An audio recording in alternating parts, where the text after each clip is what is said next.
아마 우리들 각자에게도 하나님께서 오늘 나에게 주시는 말씀들이 있을 거예요. 그렇죠? 주는 그리스도라 그랬는데 사실은 베드로가 한 고백이잖아요. 주님은 그리스도라고. 베드로는 사실 처음에 예수님 믿던 사람은 아니죠. 갈릴리 바다에서 잔뼈가 굵었잖아요. 그날 밤새 아시다시피 누가복음 5장의 스토리에서 처음 주님 만났을 때 물고기 못 잡았어요.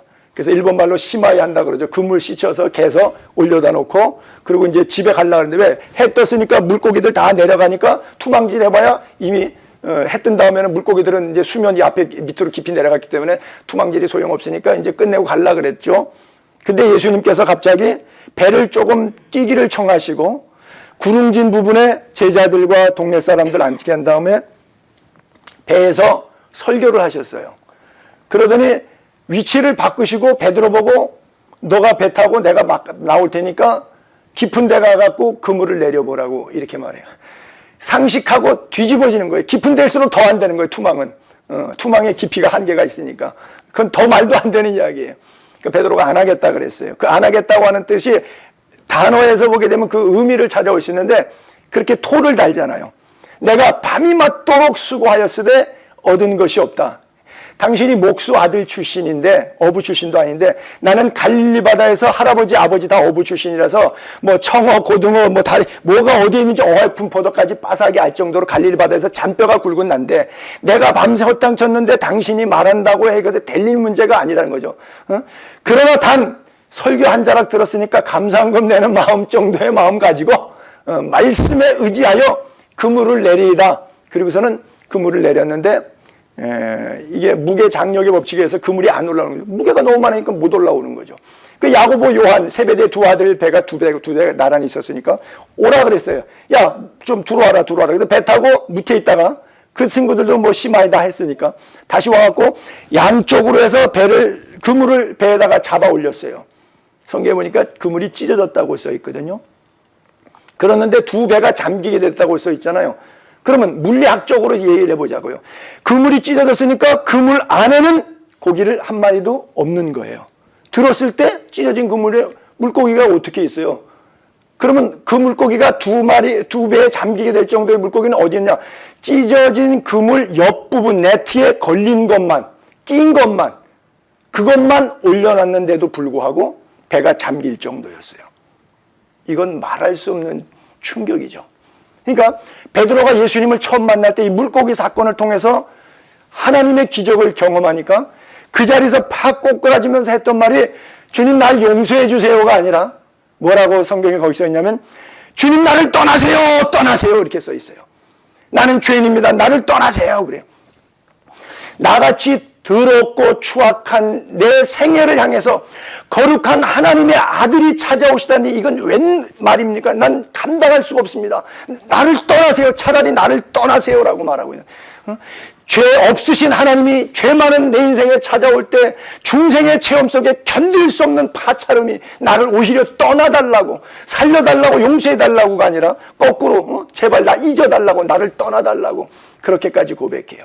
그때 예수님께서 그의 등을 쓸어 만지시면서 이제는 더 이상 물고기 잡지 말고 날 따라오너라 사람 낚는 어부가 되게 하리라. 뚜벅뚜벅 열심히 쫓아가죠. 한 번은 마태복음 14장인데 예수님께서 너희들은 배 타고 먼저 건너가 있어라. 그리고 남으셨어요. 밤 4경쯤 돼서 갑자기 풍랑이 있는데 남으셨던 예수님이 갑자기 그 시간에 뱃머리 앞으로 오셨어요. 제자들이 보니까 예수님 성화 영화 가도 보시지만 허연 도포자루 옷 같은 거 이렇게 휘둘러 입고 머리는 이발소 제대로 안 가시니까 장발인데다가 풍랑에 지금 정신 못 차리고 있는데 허연 도포 쓰고 긴 머리카락 하면 쓱 걸어온다고 생각해 보세요. 제자들이 뭐라고 말했겠대? 유령이라 그랬잖아요.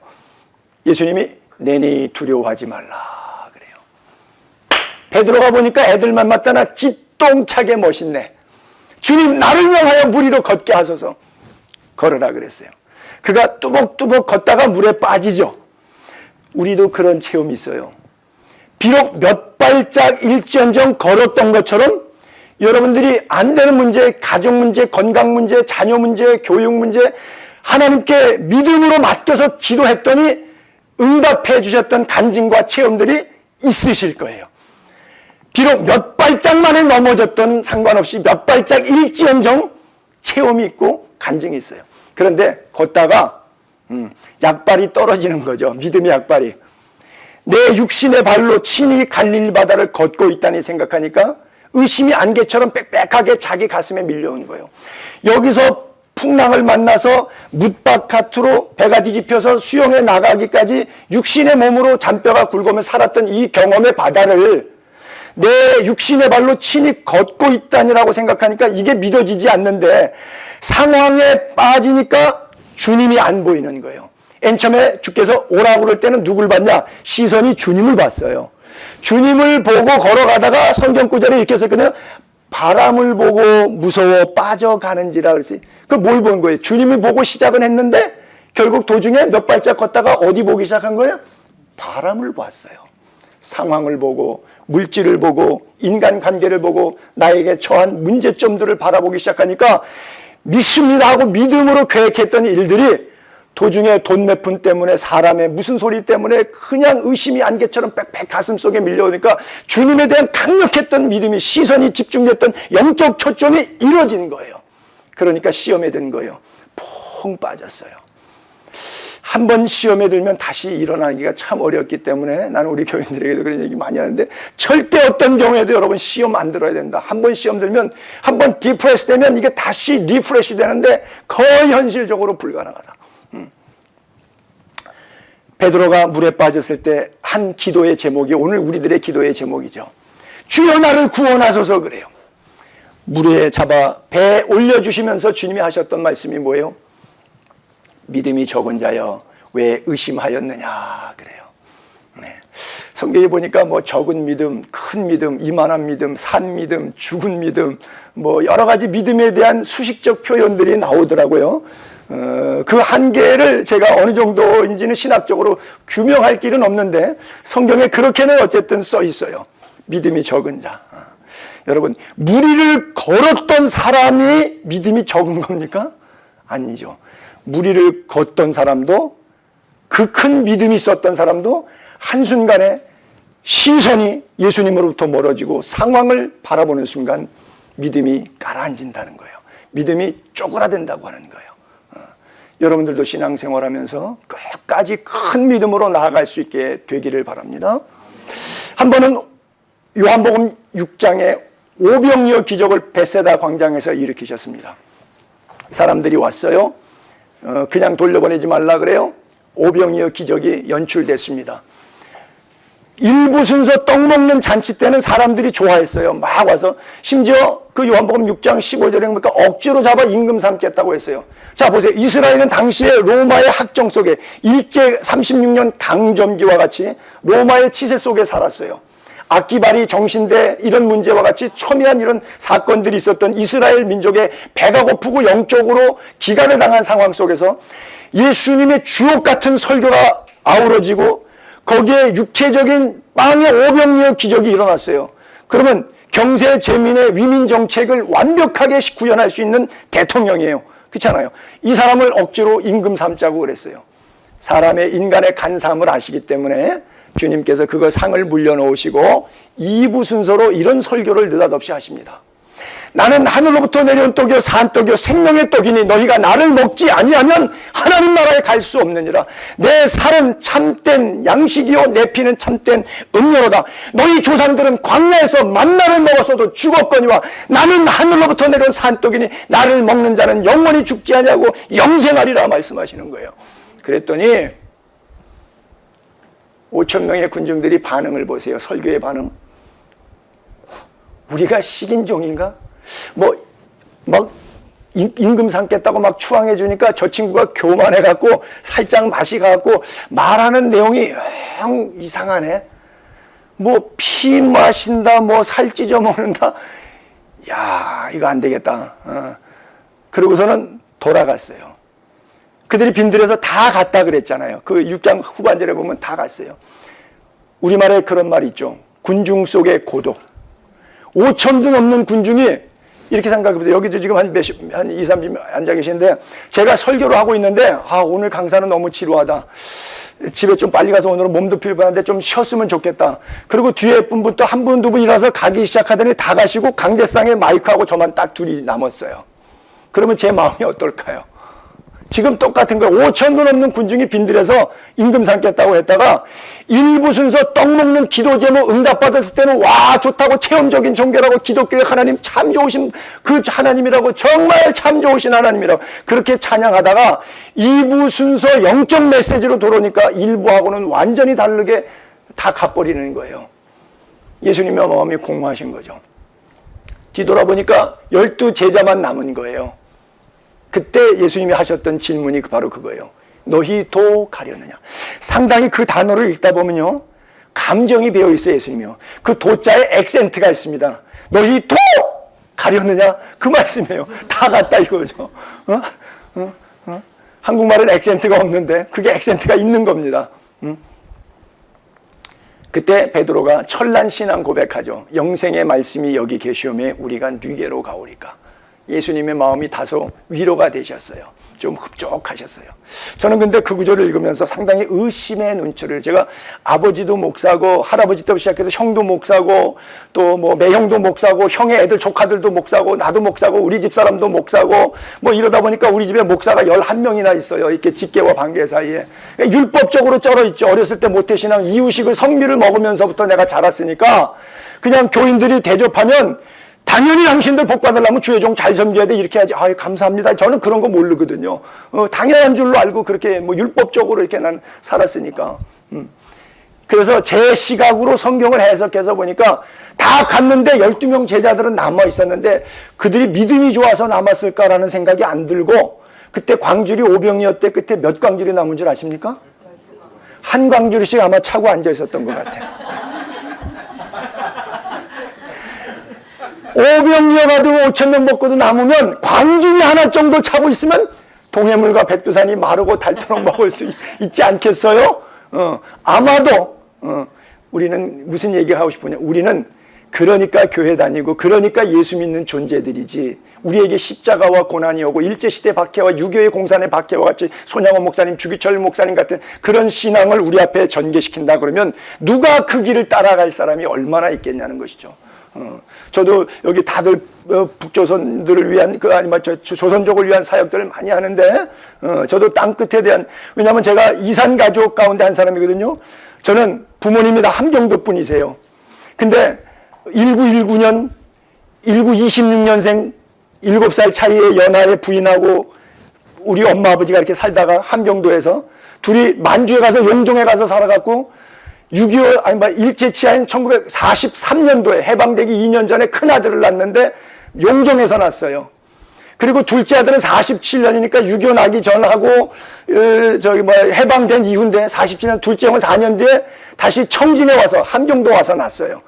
그리고 저는 61년생인데 전후 세대니까 서울에서 태어났어요.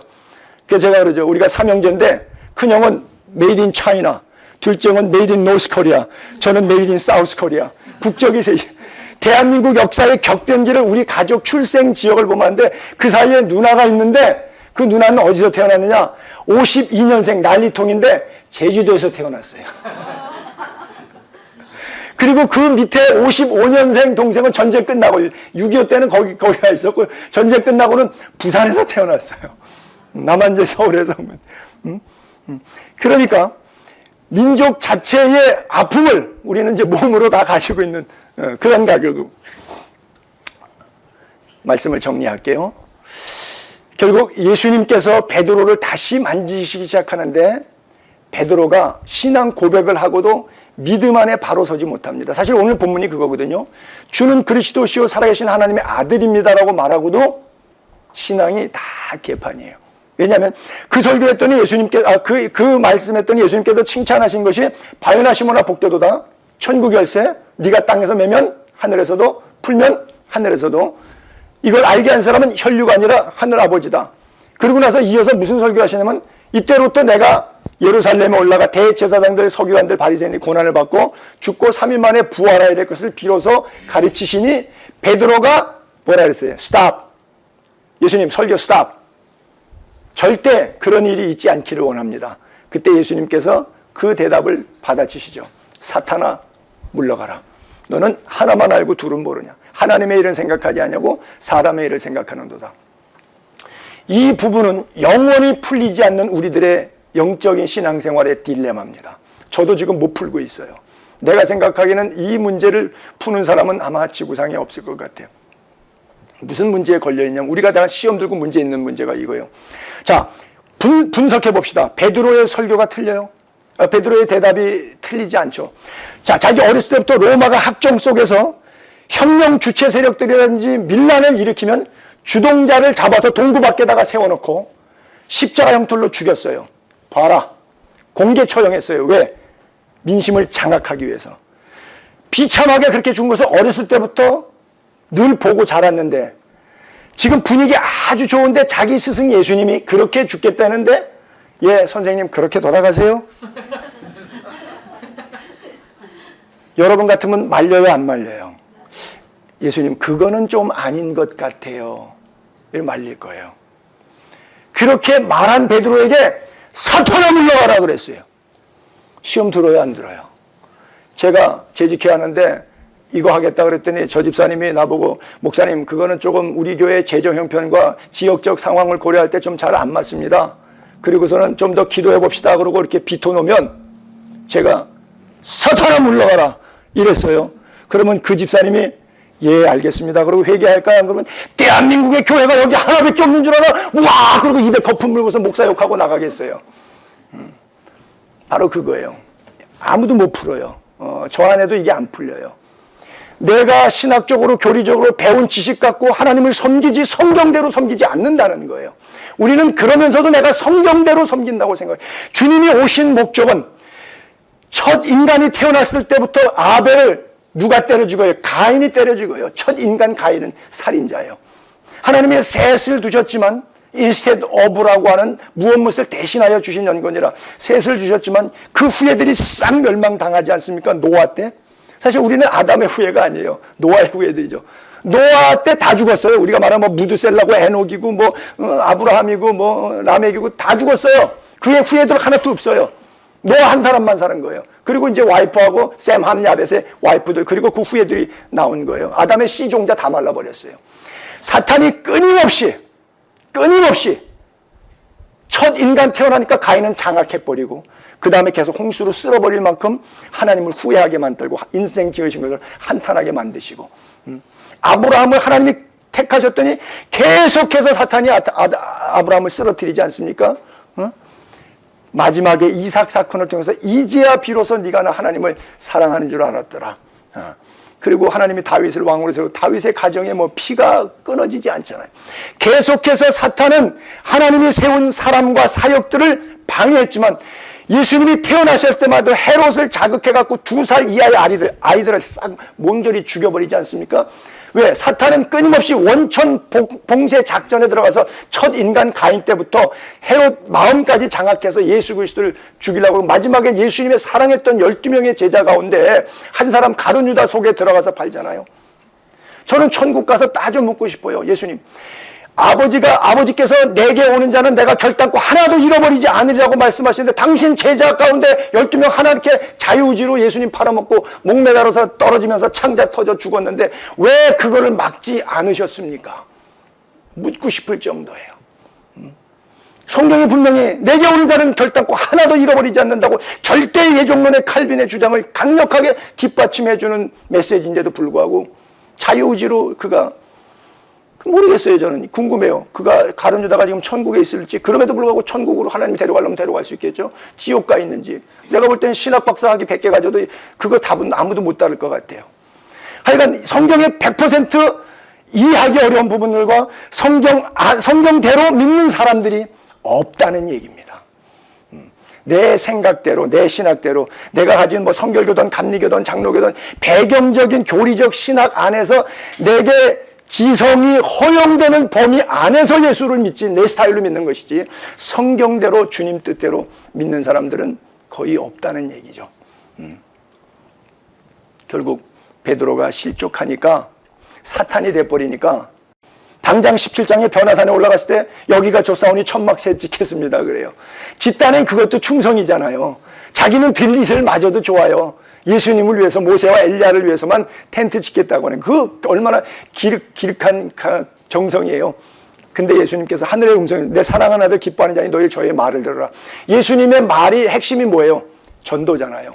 영혼 구원이잖아요. 자, 마지막으로 베드로가 몇 번 용서해 줄까요? 70번씩 7번 용서해라. 여기가 좋사오니 너희는 저의 말을 들으라. 계속 들으니까 마지막에는 주님을 3번 부인하지 않습니까? 3족씩 끝난 다음에 오늘 밤 다 굴기 전에 네가 나를 3번 부인하리라 그랬더니 뭐라 그래요? 내가 이건 내놓을게요 그랬어요. 이건 내놓을게요. 그랬더니 결국 3번 마태복음 26장 70절, 72절, 74절인가요? 2절 간격에서 저주, 맹세, 부인 이런 단어, 부인, 맹세, 저주 이렇게 3번 단어가 쭉 나오거든요. 닭이 울 때 그가 울었다 그랬어요. 약간 저급한 단어인데 그냥 이해하고 들어주세요. 닭이 울 때 나가서 심히 통곡하니라고 하는 그 구절을 제가 읽고 속으로 베드로에게 이렇게 욕했어요. 아이고 꼴값하고 앉았네. 나는 우리 교인들에게 그렇게 말하거든요. 여러분 치졸한 눈물 흘리지 마세요. 내 감정에 서러워서 하나님 앞에 꼭 울면서 기도하는 사람도 있잖아요. 나 그거 역겹다 그래요. 생명을 위한 눈물, 살리기 위한 눈물이야지 내 신세가 한탄스러워서 하나님 어떻게 이런 치졸한 눈물 좀 흘리지 말라고 내가 값싼 눈물 좀 흘리지 말라고 그래요. 베드로가 엉엉 우는 게 왜 울겠어요? 약속 하나 못 지키고 사나이 의리 하나 못 치는 것 때문에 우는 거예요. 좀 더 고상한 눈물을 울어야 되지 않겠어요?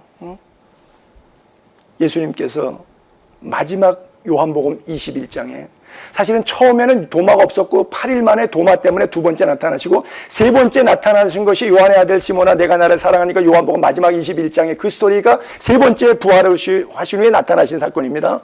그때 베드로는 못 알아봤어요.